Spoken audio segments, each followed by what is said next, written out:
Hai gengs, bertemu lagi bersama saya di channel SMT Eternalnet, kutu buku setengah mati geng. Nah, pembahasan video kali ini kita akan membahas tentang hematokrit. Apa itu hematokrit? Yaitu perbandingan jumlah sel darah merah kita dengan keseluruhan volume darah yang dihitung dalam persentase. Jadi, dibandingkan sel darah merah dengan keseluruhan atau kesemuanya volume darah di dalam tubuh kita yang dihitung dalam persentase. Nah, misalnya kita ambil suatu sampel darah sebanyak 1 mm kubik atau setara dengan 1 mikroliter. Pada bagian brachial vein kita nanti kita lakukan sentrifugasi, yaitu memisahkan materi padatnya. Teman-teman akan mendapati bahwa darah itu nanti memiliki 3 lapisan. Misalnya kita masukkan dalam tabung kecil ini, oke. Nah, jadi kita temukan nanti ada sekitar 3 lapisan ya, ada 3 lapisan. Lapisan terakhir apa? Darah itu sendiri, geng. Nah, tengah-tengahnya apa? Bavicot namanya, geng. Nah, ini disebut apa? Sel darah merah, atau ini apa? Yang warna biru lah, yang warna biru ini sebab apa? Bavicot, geng. Nah, di sini bavicotnya. Yang warna hijau ini plasma, geng. Ini plasma, ini bavicot, ini sel darah merah. Plasma, geng. Nah, plasma.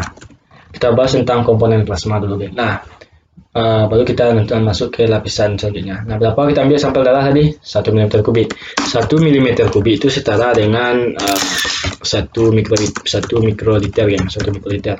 Nah, 1 mm kubik sama dengan mikroliter. 1 mm kubik sama dengan 1 mikroliter. 100 mm kubik sama dengan 100 mikroliter. 1 juta mm kubik sama dengan 1 juta mikroliter. Oke, nah, jadi kita lakukan sentrifugasi, darah kita ambil 1 mm kubik tadi. Nanti kita akan menemukan lapisan darah itu ada 3 bagian. Ada plasma, ada bavicot, ada nanti namanya apa? Sel darah merah. Inilah bavicot. Bavicot, geng. Nah, di sini apa, geng? Di sini ada namanya sel darah merah ya, teman. Nah, di sini ada sel darah merah, geng. Pada sel atau eritrosit atau sel darah merah saja ya. Sel darah merah, geng. Nah, jadi pada bagian plasma nanti teman-teman. Bagian plasma ini komponen yang paling banyak itu air, geng. Jadi air itu ada sekitar berapa? 90,93% H2O. H2O merupakan suatu pelarut yang universal. Jadi ada sekitar 90,93% itu adalah air, geng, komponen plasmanya. Banyak sekali kan. Nah, selanjutnya apa, geng? Selanjutnya ada komponen plasma kita, ada apa? Protein plasma, geng. Nah, protein plasma itu ada sekitar 8%, geng. Ada 8%. Nah, air itu 90,93% dari 1 mm kubik kita ambil darah kan. Nah, di sini juga 8% dari ini berapa, geng? Sekitar 8%, geng. Ada sekitar 8% protein plasma, geng, apa atau plasma protein. Protein plasma ya. Protein plasma atau plasma protein gitu, geng. Nah, jadi atau kita kalkulasikan dulu ya, gengs. Di sini kan kita ambil darah 1 mm kubik. Nah, nanti ada 3 komponen. Kalau kita sentrifugasi, ada 3 lapisan, nanti ada plasma. Plasma dari 1 mm kubik kita temukan nanti 55%. Bavicot dari 1 mm kubik kita temukan kurang dari 1%. Sel darah merah dari 1 mm kubik kita temukan sekitar 45%, yang seperti itu. Jadi plasma berapa tadi? Berapa dari 1 mm kubik ada sekitar 55%, geng. Nah, sedangkan pada bavicot itu ada sekitar kurang dari 1%, geng. Kurang dari 1%. Kurang dari 1%. Kurang dari 1%, geng. 1%. Oke, kurang dari 1%. Nah, kalau yang sel darah merah dari 1 mm kubik itu ada sekitar berapa tuh, geng? Ada sekitar 45%, geng. 45% seperti itu, geng. Nah, jadi mohon maaf tadi sedikit ada masalah. Nanti dari 55%, kan plasma itu 55% dari 1 mm kubik. Bavicot kurang dari 1% dari 1 mm kubik. Sel darah merah 45% dari 1 mm kubik. Nah, plasma ada sekitar 55%. Dari 55%-nya atau dari keseluruhan plasmanya itu 55%. Dari keseluruhan ini ada sekitar 90,93% air ya. Jadi plasma itu anggap satu. Jadi keseluruhannya itu plasma itu ada komponennya nanti 90,93%. Ada 8% protein plasma. Nah, kalau 90,93% air itu merupakan pelarut universal, merupakan komponen terbanyak dari plasma kita. Nah, pada protein plasma ada sekitar 8% dari keseluruhan plasma kita. Nah, jadi nanti apa, nah, protein plasma ini kita bagi lagi menjadi dua bagian, geng. Ada dua bagian penyusunnya, geng. Pertama ada jenisnya ya. Ada nanti albumin, ada protein albumin, ada protein globulin, geng. Di sini albumin dulu. Nah, albumin, geng.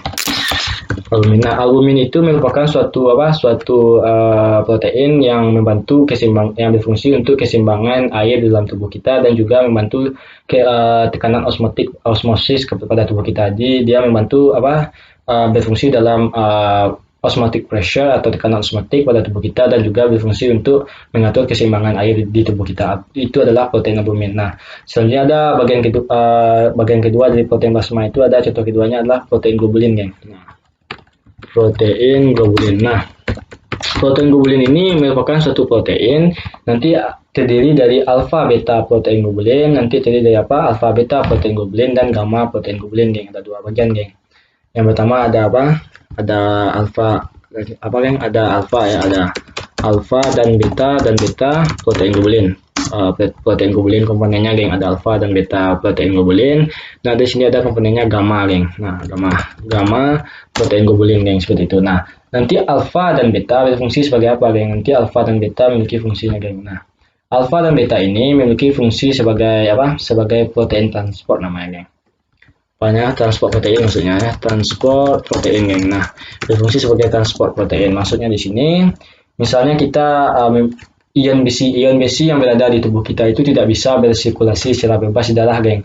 Sehingga ion besi itu harus diikat oleh suatu transport protein yang merupakan bagian dari alfa dan beta protein globulin. Jadi ulangi lagi, misalnya kita punya ion besi di tubuh kita. Ion besi kalau secara bebas sirkulasi di darah kita itu akan mengakibatkan yang namanya free radical reaction atau reaksi radikal bebas dan sangat berbahaya, geng.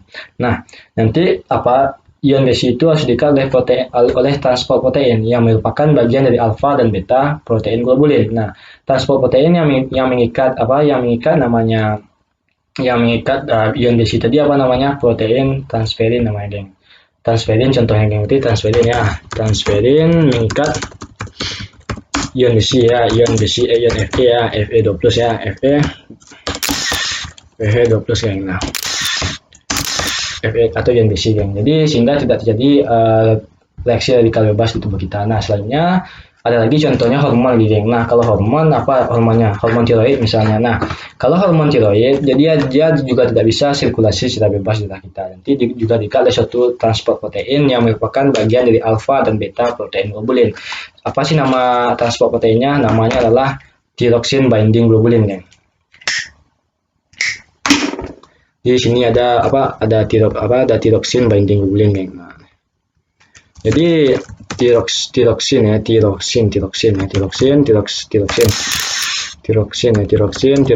binding globulin namanya, geng. Binding globulin atau TBG aja singkat boleh. Saya mengingatnya daripada saya menghafal panjang-panjang, geng, jadi saya TBG aja seperti itu. Nanti apa saja transport protein, kata dosennya kan atau kata gurunya, saya bilang saja transferin, saya bilang saja TBG, Bu. Juga betul kan. Nanti kita kesannya kita tidak ingat apa tuh nama kepanjangannya, jadi kita kependekan aja lah. Jadi thyroxine binding globulin akan mengikat namanya hormon tiroid ya. Mengikat hormon tiroid. Hormon tiroid itu adalah gabungan dari T3 dan T4. Jadi mengikat T3 dan T4. Nanti saya bahas apa itu T3 dan T4. T3 T4 itu hormon tiroksin. Jadi gabungan dari hormon tiroksin yang jenis T3-nya dengan gabungan dengan T4, hormon tiroksin keempat digabungkan hormon tiroksin ini dengan tiroksin ini akan terbentuk hormon tiroid, geng. Nanti saya jelaskan bagaimana sih molekulnya pada video selanjutnya, geng. Nah, jadi selanjutnya apa lagi? Gamma. Nah, kalau gamma ini dia bersifat sebagai antibodi nanti, geng. Nah, dia bersifat sebagai antibodi, nanti dia akan geng? Dia akan menghancurkan patogen-patogen yang merusak tubuh kita, geng. Nah, bersifat sebagai antibodi, bersifat sebagai antibodi. Oke, nah selanjutnya apa lagi? Jadi misalnya plasma. Nah, plasma ini ada juga nanti dia akan mengandung gas-gas, geng. Nanti akan dikirimkan ke respiratori kita, geng. Respiratori ya. Gas yang dikandungnya itu misalnya ada oksigen, ada CO2 misalnya kan, ada O2 misalnya, ada CO2 misalnya, ada nitrooksida, seperti itu geng. Nah, itu dikirim ke apa ke bagian-bagian tertentu pada tubuh kita geng, seperti itu. Nah, dia pas di dalam plasma juga terdapat inti geng. Nah, selain itu plasma ini juga terdapat elektrolit geng. Apa itu elektrolit? Yaitu sejenis semacam ada suatu ion sodium, ion potasium dan ion klorin geng. Apa namanya? Ion sodium itu Na+ geng. Ada elektrolit ya. Ini gas ya geng, ini gas O2 CO2 gas, ini ada elektrolit geng, elektrolit ya, elektrolit geng. Nah, dia juga mengandung elektrolit, ada sodium atau Na+ bacanya sodium, nanti ada potasium K+ ya, saya lebih mudah bacanya K+ dan Na+ itu saja. Ada nanti terakhir contohnya ada klorin geng, Cl- geng, Cl-. Nah, jadi elektrolit ini juga dikandung oleh plasma geng, juga terdapat di plasma geng, seperti itu. Nah, selanjutnya apa lagi komponennya? Hormon, enzim, apalagi hormon dan enzim geng. Jenis enzimnya functional enzim, microbial enzim contohnya geng. Fungsional enzim ya. Enzim saja lah. Enzim apalagi, dan hormon misalnya ada hormon juga terdapat pada plasma geng. Apa lagi geng? Nutrien seperti apa nutriennya? Seperti yang namanya asam amino. Seperti apa lagi? Seperti fatty acid atau asam lemak juga dikandung oleh plasma ini geng. Oke, juga dikandung oleh plasma apa? Contohnya nutrien ya. Contoh nutrien apa? Asam amino. Apalagi? Asam lemak. Oke. Ada nutriennya. Nutriennya. Contoh nutriennya apa? Contohnya asam lemak, ya. Asam amino, geng, seperti itu, geng. Nah, itu nutriennya juga terdapat di plasma nanti. Apalagi contohnya, geng? Contohnya selanjutnya metabolic waste, geng. Apa namanya? Metabolic waste. Pembuangan metabolik namanya, geng. Metabolic waste.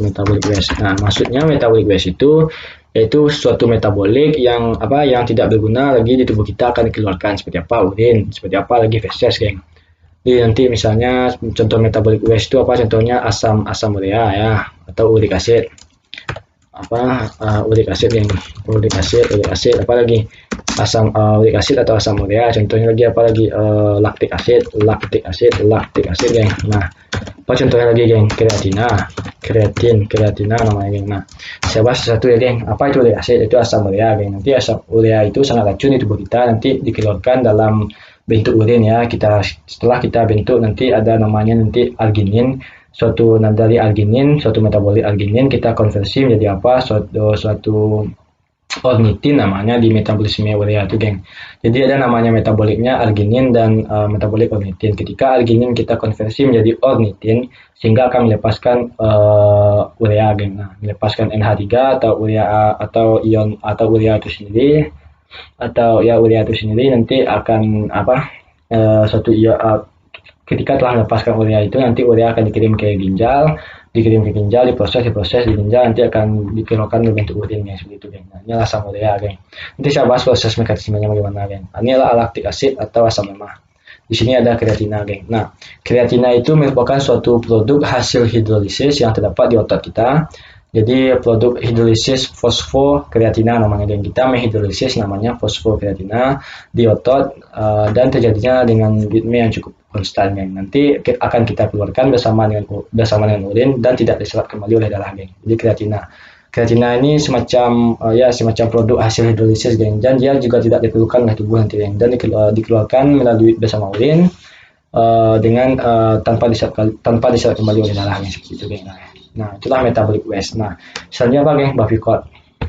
Apa itu Buffy-Coat? Nah, Buffy-Coat itu terdiri dari dua komponen, geng. Yang pertama ada platelet atau keping darah. Nah, apa itu platelet? Platelet itu keping darah, geng. Ya, platelet itu keping darah atau trombosit ya. Sama saja aja tuh. Nah, keping darah atau trombosit, geng. Jadi platelet ini terdiri dari 8 komponen nanti strukturnya. Ada glikogen, ada mitokondria, ada alfa granula, ada dense tubul, ada dense granula, dan masih banyak lagi, geng. Ada mikrotubul, ada surface connective tubul, ada nanti ada bagian ada glikogen, ada mitokondria, dan ada 8 komponen nanti, geng, pada trombosit ini, geng. Nah, trombosit fungsinya kan untuk apa? Untuk membekukan darah kita. Nah, seandainya darah kita itu, seandainya trombosit yang terdapat di tubuh kita itu misalnya kurang, geng. Seandainya kurang, apa yang terjadi, geng? Akan mengakibatkan misalnya trombosit itu misalnya trombosit itu tidak banyak di tubuh kita atau kurang konsentrasinya gitu kan. Jadi kita akan mengakibatkan namanya penyakit disebut apa? Trombositopenia, geng. Nah, kalau kelebihan disebut apa? Trombositosis, geng, seperti itu, geng. Nah, jadi platelet itu kalau kita ambil 1 mm3 atau setara 1 mikroliter itu ada sekitar berapa, geng? Ya, jadi dari 1 mm3 kita ambil kita bagian plateletnya itu ada sekitar 150.000 sampai 450.000 per mikroliter, geng. Apa? 150.000 sampai 450.000 per mikroliter. Cukup banyak juga ya. Per mikroliter atau per milimeter kubik, geng. Jadi kalau kita ambil platelet pada bagian bavikot yang kurang dari 1% dari 1 mm3 ada sekitar 150.000 sampai 450.000 per mikroliter, geng, dari 1 mm3 ini, geng, platelet trombosit. Seandainya kita kurang dari 150.000 platelet kita, apa yang terjadi, geng? Suatu penyakit, geng. Artinya darah kita tuh suka membeku lah karena plateletnya kurang kan. Nah, itu apa? Trombositopenia namanya, geng, kalau kurang. Kalau kelebihan apa namanya, geng? Awalnya trombo juga tapi belakangnya beda, geng. Belakangnya hilanglah saja penianya, geng. Apa namanya? Trombositosis. Seperti itu, geng, kalau kelebihan ya. Trombositosis, geng, trombositosis. Ada kalau kelebihan, geng. Kalau kelebihan seberapa, geng? Trombositosis, seperti itu, geng. Nah, kalau berlebih ya platelet itu trombositosis. Nah, nanti apa lagi, geng? Di sini apa lagi? Sel darah putih, geng. Jadi sel darah putih dari 1 mm3 ada sekitar 11.000 ada sekitar 4.800 sampai dengan 11.000, geng. Leukosit ya. Lebih banyak plateletnya, geng. Sel darah putih ya, sel darah putih. Sel darah putih, geng, sel darah putih, geng. Jadi sel darah putih itu ada kalau kita ambil 1 mm3 darah, dia ada sekitar berapa? 4.800 sampai dengan 11.000 per mikroliter, geng. Dan sekitar 4.000 ya, 4.800 sampai dengan 11.000 per mikroliter, geng, per mikroliter, geng. Nah, jadi dari apa? Dari 1 mm3, geng. Kalau 2 mm3 kali aja 2 ini, geng. Ada sekitar 9.600 sampai dengan kali 22.000. Ini juga kalau seandainya 2 mm3 kita kali aja nih 2, geng. Ada sekitar nanti ditemukan berapa? 300.000 sampai dengan kali 2 ini 900.000 per mikroliter. Artinya apa? 300.000 platelet sampai 900.000 platelet dari 2 mm3 kan seperti itu. Diambilnya. Kan ini cuma 1 mm3 darah. Sehingga kita temukan pada platelet itu hanya 150.000 sampai 450.000 per mikroliter, geng. Nah, selanjutnya apa, geng? Seandainya kita kekurangan sel darah putih apa? Leukemia. Nah, sebelum kita masuk ke leukemia, geng, dia harus melalui ini dulu, geng. Apa namanya? Leukopenia, geng. Hampir sama, mirip kan? Ada leukemia, ada namanya leukopenia, geng.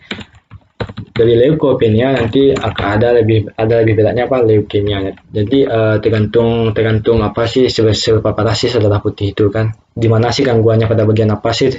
Pada bagian sel darah putih yang mana sih gangguannya kan? Nah, tergantung, geng. Maka bisa leukemia, bisa leukopenia kalau kekurangan, geng. Seandainya kelebihan apa terjadi, geng? Sama dengan yang namanya ini, geng. Ya, tambah saja sitosis belakangnya. Apa? Leukositosis sama, geng. Itu kelebihan, geng. Kelebihan apa? Sel darah merah. Berarti sel darah merah dari 1 mm3 kita ada kelebihan kita lebih dari 11.000 atau lebih dari 4.800. Salah. Nanti sebut apa? Intinya kita kalau berlebih menyebabkan apa? Leukositosis, yang sitosis berlebih, sitosis ini juga sitosis berlebih kan, keping darahnya ini berlebih sel darah putihnya, sitosis, kan. Cuma hati-hati antara ini, antara leukopenia dengan trombositopenia, karena ada sito yang cukup membingungkan nanti, kan. Karena jangan sampai Anda lupa sitonya, Anda buat saja trombopenia, kan, cukup salah Anda, kan, sangat salah juga Anda. Nah, seperti itu, geng. Jadi kita harus hafal sedikit ya, geng. Nah, apalagi, geng? Contohnya sel darah merah lagi. Nah, sel darah merah ini cukup apalah. Sel darah merah apa namanya? Berapa kalau seandainya kita ambil 1 mm3 ada sekitar berapa? Ada sekitar berapa tuh? Sekitar 5 sampai 6 juta, 5 sampai 6 juta, 6 juta per mikroliter atau milimeter kubik, geng. Nah, coba teman-teman lihat mana yang paling banyak antara bavikot dan sel darah merah. Vikot ada platelet dan leukosit. Coba teman-teman bandingkan mana yang paling banyak. Pasti banyak yang sel darah merah kan. Nah, tentulah dia 45%. Ini saja kurang dari 1% dari 1 milimeter kubik. Jadi seandainya misalnya sel darah merah Anda ini menurun misalnya, atau Anda kekurangan sel darah merah mengakibatkan anemia. Nah, misalnya kekurangan darah merah Anda mengakibatkan anemia. Kelebihan policythemia. Jadi kelebihan saja kita bahas ya. Kalau kekurangan tahu kita akan anemia kan, anemia. Kalau kelebihan Kelebihan policythemia namanya. Policythemia. Nah, nanti buatlah kekurangan. Kekurangan sel darah merah anemia ya. Nah, anemia ini banyak juga tipe-tipenya, geng. Cukup banyak juga tipe-tipenya. Ada sekitar 8 tipe. Nanti saya bahas pada video selanjutnya, geng. Anemia lah. Kekurangan sel darah merah. Nah, nanti misalnya kita kekurangan sel darah merah. Nanti kita ada suatu alat alat di laboratorium namanya MCV.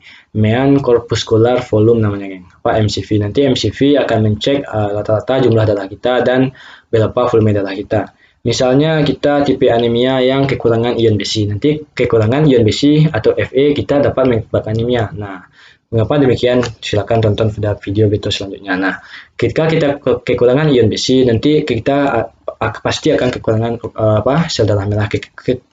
Kekurangan sel darah merah, dan pasti oksigen yang dibawa oleh sel darah merah menurun. Nah, apa yang mengakibatkan pada darah tersebut? Hemoglobinnya bagaimana bentuknya? Akan mengecil. Sebutnya? Microcytic namanya. Akan mengecil atau microcytic. Jadi biasanya microcytic itu microcytic itu kurang dari hemoglobinnya itu kurang dari 90 femtoliter namanya. Jadi orang yang kekurangan tipe anemia contohnya anemia kekurangan ion besi kan, berarti Fe deficiency namanya.